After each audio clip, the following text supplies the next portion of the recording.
Today's topic is HMP shunt.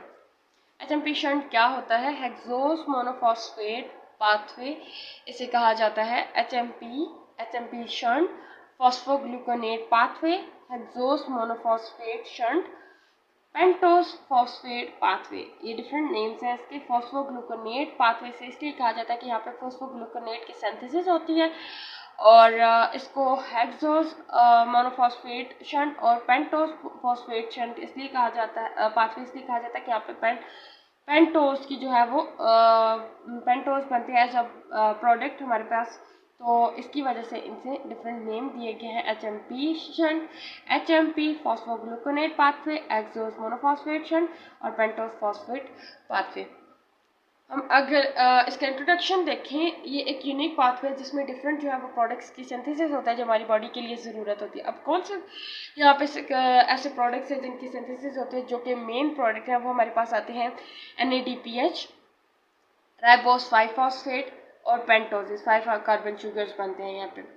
और ये जो HMP शंट है, ये प्रोसेस जो है वो मोर एनाबॉलिक है नेचुरली। और ये जो HMP शंट है ये साइटोप्लाज्म में होता है, ये साइटोप्लाज्म ऑफ सेल में ये HMP शंट का जो प्रोसेस होता है ये होता है। लेकिन कौन कौन से टिश्यूज़ में होता है? ये लिवर में होता है, एडिपोज टिश्यूज़ में, एड्रीनल ग्लैंड्स में, erythrocytes, testis and lactating mammary glands में हाईली एक्टिव होता है ये।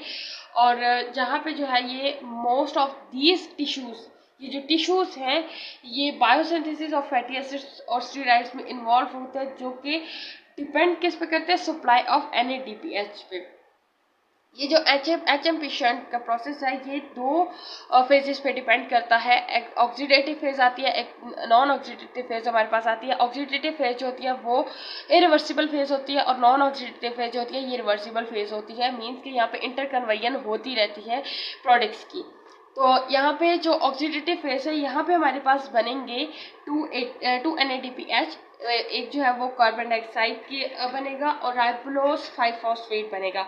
अब ये कैसे बनेंगे ये प्रोसेस डिस्कस करते हैं। सबसे पहले जो ग्लूकोज 6 फॉस्फेट है ये ऑक्सीडाइज होगा NADP dependent glucose 6 phosphate dehydrogenase की हेल्प से 6 फॉस्फोग्लूकोनोलैक्टोन में कन्वर्ट होगा। ये रेट लिमिटिंग स्टेप है। यहाँ पे जो है वो NADP कन्वर्ट हो रहा है NADPH में, क्योंकि यहाँ पे ऑक्सीडेशन हो रही है। कि जब 6 फॉस्फोग्लूकोनेट ग्लूकोनोलैक्टोन बन जाएगा तो उसके बाद जो है वो ये कन्वर्ट होगा 6 फॉस्फोग्लूकोनेट में कन्वर्ट होगा ये। और किसकी हेल्प से? ग्लूकोनोलैक्टोन हाइड्रोलेज की हेल्प से हाइड्रोलिसिस का प्रोसेस होगा तो ये कन्वर्ट होगा। और थर्ड स्टेप में हम देखें तो सबसे पहले हमने देखा फर्स्ट स्टेप जो रेट लिमिटिंग था, वहाँ पे NADP की सिंथेसिस हुई एक दफ़ा में। 2 NADP ऑक्सीडेटिव फेज में होते हैं, सिंथेसिस होती है, तो एक हो गया, एक की सिंथेसिस होगी। अब दूसरी की सिंथेसिस हम देखते हैं वो कैसे होती है। ये जो 6 फॉस्फोग्लूकोनेट है ये 6 ग्लूकोनेट डिहाइड्रोजिनेज की प्रेजेंस में फर्स्ट कन्वर्ट होता है 3 कीटो 6 फॉस्फोग्लूकोनेट में, और इसमें से जो है वो ऑक्सीडेटिव डीकार्बोक्सिलेशन होती है। सबसे पहले जो है वो कार्बन डाइऑक्साइड, यहाँ से कार्बन डाइऑक्साइड रिमूव होता है। सबसे पहले 6 मालिक्यूल से अब वो कन्वर्ट होता है 5 मालिक्यूल, जो होता है राइबोस 5 फॉस्फेट में कन्वर्ट हो जाता है। और यहाँ पे जो NADP की सिंथेसिस होती है, एक NADP एक पीछे हुई रेट लिमिटिंग स्टेप में और एक यहाँ पे हुई, तो हमारे पास दो NADPH बन गए, एक कार्बन डाइऑक्साइड बन गया, और राइबोस 5 फॉस्फेट भी जो है उसकी सिंथेसिस भी हो गई। सो ये जो स्टेप है ये ऑक्सीडेटिव फेज थी। अब नॉन ऑक्सीडेटिव फेज वो है जहाँ पे इंटरकन्वर्जन होती है डिफरेंट प्रोडक्ट्स की, और यहाँ पे जो है जो रिवर्सिबल स्टेप्स होते हैं, सॉरी।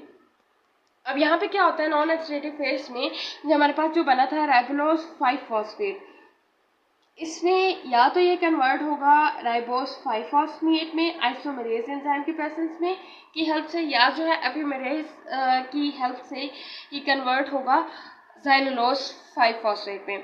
दोनों में कन्वर्ट होता है ये, राइबोस 5 फॉस्फेट में और ज़ाइलोलोस 5 फॉस्फेट में। और ये रिवर्सिबल है, ये दोबारा से जो है वो राइबोस 5 फॉस्फेट भी बना सकते हैं।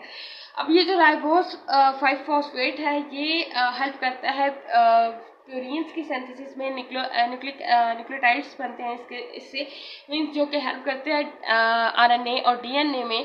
तो मीन्स जो राइबोस 5 फॉस्फेट है ये हेल्प करता है डीएनए और आरएनए की सिंथेसिस में। तो या जब अगर वो बनाने हो इसने न्यूक्लियोटाइड्स जिसमें प्यूरिन्स पायरामाइडिन्स आती हैं, यहाँ पे प्यूरिन्स बनाए गए, ये अगर वो बनाते हैं तो ये उधर चला जाता है, उसकी सिंथेसिस होती है। लेकिन अगर उनकी सिंथेसिस ना होनी हो तो ये जो नेक्स्ट स्टेप है यहाँ पे एचएमपी शंट का उसमें जाता है, जहाँ पे ये जो ज़ैलुलोज 5 फॉस्फेट है ये अपने 2 कार्बन जो है वो रिमूव कर देगा और खुद कन्वर्ट हो जाएगा। यहाँ पे 5 कार्बन थे, जब 2 निकल गए तो यहाँ पे ये 3 कार्बन कंपाउंड में कन्वर्ट होगा, जो कि क्या है ग्लाइसिल एल्डिहाइड 3 फॉस्फेट। और जो 2 कार्बन थे वो किसके पास आ गए, ट्रांसकीटोलेज की प्रेजेंस में राइबोस 5 फॉस्फेट के पास आ गए, जो कि कन्वर्ट कर देता है किसमें सीडोहेप्टलोज 7 फॉस्फेट में कन्वर्ट कर देता है। और ये जो ट्रांसकीटोलेज है ये TPP dependent thiamine pyrophosphate dependent enzyme है ट्रांसकीटोलेज। अब किस किस की सिंथेसिस हुई, सीडोहेप्टलोज 7 फॉस्फेट की और ग्लाइसिल एल्डिहाइड 3 फॉस्फेट की। अब यहाँ पे रिकन्वर्जन भी हो सकती है, इंटर कन्वर्जन भी इनकी हो सकती है। कैसे, मतलब रिवर्सिबल है ना, तो ये वापस भी जा सकते हैं। ये जो 7 यहाँ पे 2 कार्बन ऐड हुए इसमें, तो तब हमारे पास 7 मॉलिक्यूलर कंपाउंड बना है। तो यहाँ पे जो है अपने 2 कंपाउंड कार्बन जैसे वापस कर देगा, तो हमारे पास सेलुलोज 5 फॉस्फेट भी बन जाएगा और राइबोस 5 फॉस्फेट भी बन सकता है। रिवर्सिबल स्टेप है। नेक्स्ट स्टेप पे हम देखते हैं कि यहाँ पे हम किसकी सिंथेसिस है, ग्लाइसिल एल्डिहाइड 3 फॉस्फेट की और सीडोहेप्टलोज 7 फॉस्फेट की। अब यहाँ पे अगर आप देखें तो सीडोहेप्टलोज 7 फॉस्फेट और ग्लाइसिल एल्डिहाइड 3 फॉस्फेट ये ट्रांस की एल्डोलेज की प्रेजेंस में जो सीडोहेप्टलोज 7 फॉस्फेट है इससे 3 कार्बन जो है वो रिमूव होंगे और वो ऐड किस में होंगे, किसको मिलेंगे, ग्लाइसिल एल्डिहाइड 3 फॉस्फेट को ट्रांस एल्डोलेज की प्रेजेंस में, और ये कन्वर्ट हो जाएगा फ्रुक्टोज 6 फॉस्फेट में। यहाँ पे पहले कितने थे, 3, और ऊपर से 3 कार्बन जब आए तो क्या बन गया, फ्रुक्टोज 6 फॉस्फेट बन गया। और पीछे कितने रह गए, 3 जब यहाँ से रिमूव हुए तो वहाँ पे 4 मॉलिक्यूलर बाकी रह गए कार्बन के कंपाउंड्स। वो किस में बनेगा, एरेथ्रोस 4 फॉस्फेट में कन्वर्ट होगा, किसकी प्रेजेंस में, ट्रांस एल्डोलेज की प्रेजेंस में। अब ये जो फ्रुक्टोज 6 फॉस्फेट में ये ग्लाइकोलिसिस का स्टेप प्रोसेस यहाँ पे कंटिन्यू हो सकता है यहाँ पे। अब अगर ग्लाइकोलिसिस नहीं होगा तो ये नेक्स्ट स्टेप में जाता है। और यहाँ पे जो है वो 7th स्टेप अगर हम देखें तो ये ज़ैलुलोज 5 फॉस्फेट एक 1 मोर टाइम यहाँ पे यूज़ होगा एरेथ्रोस 4 फॉस्फेट के साथ। जो एरेथ्रोस 4 फॉस्फेट ऊपर बना है, ट्रांसकीटोलेज की प्रोसेस, दोबारा ट्रांसकीटोलेज का प्रोसेस होगा जिसमें जो है ये कन्वर्जन होगी इनमें। ये जो ज़ैलुलोज 5 फॉस्फेट है ये अपने 2 जो है वो कार्बन देगा ट्रांसकीटोलेज की प्रेजेंस में एरेथ्रोस को, और ये कन्वर्ट हो जाएगा किसमें, फ्रुक्टोज 6 फॉस्फेट में। और पीछे कितने रह गए, 3 कार्बन, तो वो कौन सा कंपाउंड बनेगा, ग्लाइसिल एल्डिहाइड 3 फॉस्फेट, जो कि नेक्स्ट जो है वो ग्लाइकोलिसिस के प्रोसेस के थ्रू आगे इनकी कन्वर्जन होती है। सो ये कंप्लीट एक टॉपिक है जिसमें हमने एचएमपी शंट को पढ़ा। अब इसको हमने अलग अलग पढ़ा, ऑक्सीडेटिव नॉन ऑक्सीडेटिव। अब कंप्लीट एक फ्लो चार्ट में हम इसको देखते हैं।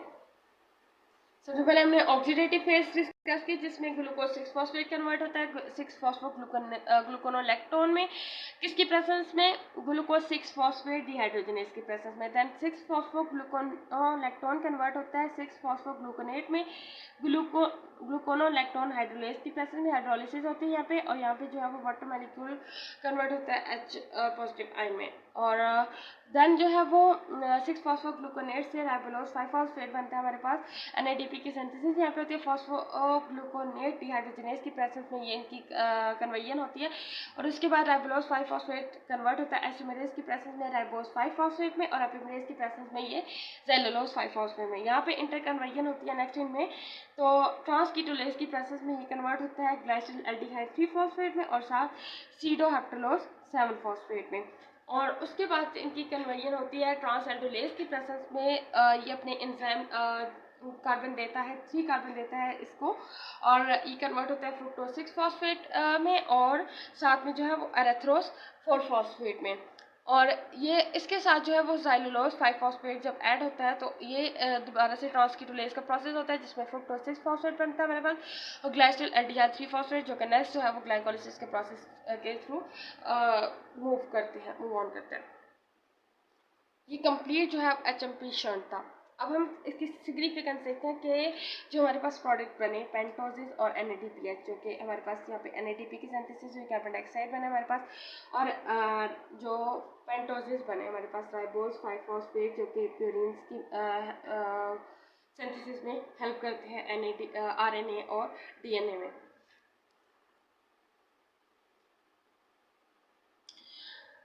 सबसे पहले देखें अगर आप इम्पोर्टेंस ऑफ पेंटोसिस को, तो यहाँ पे जो HMP शंट में हेक्सोसिस कन्वर्ट हो रहा है किसमें, पेंटोसिस में। द मोस्ट इम्पॉर्टेंट जो है वो राइबोज 5 फॉस्फेट में, और जो पेंटोसिस है और इसके डेरिवेटिव्स किसके में यूज़ होते हैं, सिंथेसिस ऑफ न्यूक्लिक एसिड में, जो कि मैंने बता चुकी हूँ आपको प्यूरिन्स की सिंथेसिस होती है न्यूक्लिक एसिड में। तो फिर जो हमारे पास न्यूक्लिक एसिड बनते हैं DNA और RNA, और इसके अलावा जो न्यूक्लियोटाइड्स होते हैं जो कि ATP, NAD पॉजिटिव, FAD और कोएंजाइम A। और इसके अलावा जो हम इंपॉर्टेंस देखते हैं NADPH की, तो ये किसके लिए रिक्वायर होता है, बायोसिंथेसिस ऑफ फैटी एसिड्स की, स्टीरॉइड्स के लिए, और सिंथेसिस ऑफ अमाइनो एसिड्स में। और ये जो है वो प्रिजर्व करता है ट्रांसपेरेंसी ऑफ लेंस की, और मैक्रोफेज बैक्टीरिसाइडल एक्टिविटीज़ में, डिटॉक्सिफिकेशन ऑफ ड्रग्स में, एरेथ्रोसाइट मेम्ब्रेन इंटीग्रिटी में। ये जो इनके डिफरेंट टिश्यूज़ में ये प्रोसेस होता है जहाँ पे NADP की ज़रूरत होती है, रिक्वायर होता है, वो डिफरेंट प्रोसेस में जैसे बायोसिंथेसिस होती है फैटी एसिड्स की, स्टीरॉइड्स की, अमाइनो एसिड्स की, ट्रांसपेरेंसी ऑफ लेंस को मेंटेन करता है, प्रिजर्व करता है, मैक्रोफेज बैक्टीरिसाइडल एक्टिविटी को, डिटॉक्सिफिकेशन ऑफ ड्रग्स को, एरेथ्रोसाइट मेम्ब्रेन इंटीग्रिटी। सो ये कंप्लीट टॉपिक था HMP शंट का। होप सो आपको समझ आ गई होगी। फिर भी आपको कोई भी क्वेश्चन है आप कमेंट बॉक्स में पूछ सकते हैं। आपको इसके नोट्स चाहिए, फिर भी आपको इसमें वीडियो में कंप्लीट गाइड किया गया, लेकिन आपको PDF नोट्स चाहिए इसके, तो आप हमें इंस्टा पे मैसेज कर सकते हैं, आपको PDF जो है वो सेंड कर दी जाएगी इंशाल्लाह। और नेक्स्ट टॉपिक आप को कुछ भी अगर समझ नहीं आ रहा कोई भी टॉपिक, तो आप कमेंट बॉक्स में बता सकते हैं, तो आपको वो कंप्लीट लेक्चर मिल जाएगा। और जाते जाते चैनल को ज़रूर सब्सक्राइब कीजिएगा। Thank you so much for watching my video. अपने फ्रेंड्स के साथ शेयर कीजिए और दुआ में